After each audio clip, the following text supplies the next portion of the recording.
Assalamualaikum warahmatullahi taala wabarakatuh.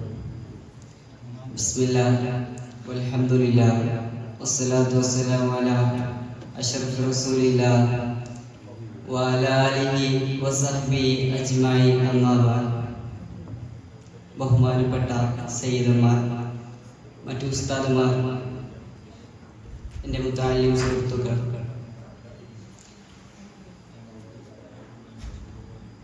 ഞാൻ നിങ്ങൾക്ക് മുമ്പിൽ പറയാൻ ഉദ്ദേശിക്കുന്നത് നബി സല്ലല്ലാഹു അലൈഹി വസല്ലം തങ്ങളെ കുറിച്ചും അവിടുത്തെ സ്വഹാബത്തിനെ കുറിച്ചുമുള്ള മതവുകൾ പറയാം. കാരണം ഇന്നത്തെ സാഹചര്യത്തിൽ ഇതിന് വ്യക്തമായ പ്രാധാന്യമുണ്ട്.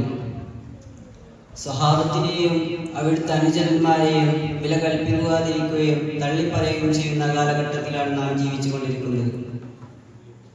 ഇസ്ലാമിക ചരിത്രത്തിൽ ഏറ്റവും പ്രധാനപ്പെട്ട ബന്ധമാണ് നബി സല്ലല്ലാഹു അലൈഹി വസല്ലം തങ്ങളും സ്വഹാബത്തും തമ്മിലുള്ളത്. എന്നു മാത്രമല്ല, ഇസ്ലാമിക സംസ്കാരത്തിന്റെ അടിത്തറ ലോകത്ത് കൊണ്ടുവന്നത് തന്നെ അള്ളാഹുവിന്റെ സന്ദേശങ്ങളുമായി വന്ന അഷ്റഫുൽ ഖൽഖ് സല്ലല്ലാഹു അലൈഹി വസല്ലം തങ്ങളും അത് അപ്പടി സ്വീകരിക്കുകയും ജീവിതത്തിൽ പ്രവർത്തിക്കുകയും പ്രചരിപ്പിക്കുകയും ചെയ്തത് സ്വഹാബത്ത് കൂടിയാണ്.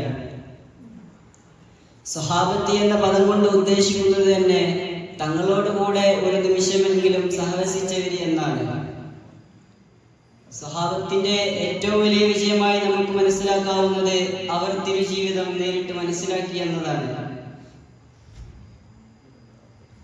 തങ്ങളുടെ ജീവിതത്തിലെ പ്രധാന സംഭവങ്ങളായ ഇസ്രാ മിഅ്റാജ്, യുദ്ധങ്ങൾ, ഹിജ്റ, ഹജ്ജത്തുൽ വിദാ പോലത്തെ സംഭവങ്ങൾക്ക് സാക്ഷ്യം വഹിക്കാൻ അവർക്ക് കഴിഞ്ഞു.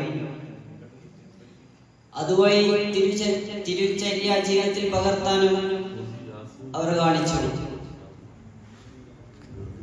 മഹാനരായ ഇബ്നു ഉമർ തങ്ങൾ ഇതിന് നല്ലൊരു ഉദാഹരണമാണ്.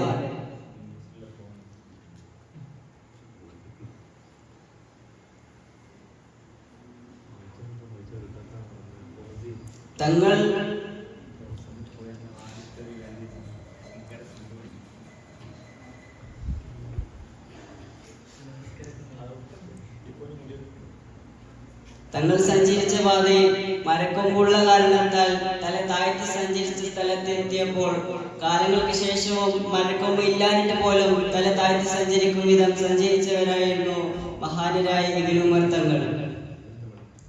സ്വഹാബത്തിനെ പൊതുവെ രണ്ട് വിധമായിട്ടാണ് കണക്കാക്കുക. ഒന്നാമത്തത് മുഹാജിറുകൾ എന്ന് പറഞ്ഞാൽ മക്കയിൽ നിന്ന് മദീനയിലേക്ക് ഹിജ്റ വന്ന ആളുകളാണ്.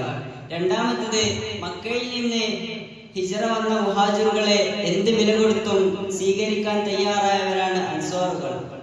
സ്വന്തം വീട് നൽകിയും ഭാര്യയെ ത്വലാഖ് ചെയ്ത് വിവാഹം ചെയ്ത് കൊടുത്തായിരുന്നവർ മുഹാജിറുകളെ വരവേറ്റത്. ഇതെല്ലാം നബി സല്ലല്ലാഹു അലൈഹി വസല്ലം തങ്ങളുടെ സ്നേഹത്തിന്റെ ഭാഗം കൂടിയാണ്.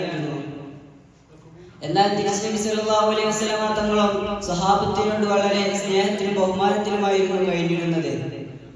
അബൂബക്കർ റളിയല്ലാഹു അൻഹു സിദ്ദീഖ് എന്നും ഉമർ റളിയല്ലാഹു അൻഹു ഫാറൂഖ് എന്നും സ്ഥാനപ്പേര് വിളിച്ച് ബഹുമാനിച്ചതെല്ലാം ഇതിലെ ഒരു ചെറിയ ഉദാഹരണം മാത്രമാണ്. തങ്ങളിൽ നിന്ന് പഠിക്കാനുള്ളത് പോലെ തന്നെ സ്വഹാബത്തിൽ നിന്നും ധാരാളം പഠിക്കാനുണ്ട്. സ്വഹാബത്തിന്റെ പാത പിൻപറ്റി റസൂലുള്ളാഹി സ്വല്ലല്ലാഹു അലൈഹി വസല്ലം തങ്ങളെ സ്നേഹിക്കാനും അവിടുത്തെ ചര്യ പിൻപറ്റി സ്വർഗം ലഭിക്കാനും നാഥൻ തൗഫീഖ് നൽകുമാറാകട്ടെ. ആമീൻ എന്ന് പറഞ്ഞുകൊണ്ട് എൻ്റെ വാക്കുകൾ നിർത്തുന്നു. വാഖിറു ദഅവാനാ അൽഹംദുലില്ലാഹി റബ്ബിൽ ആലമീൻ.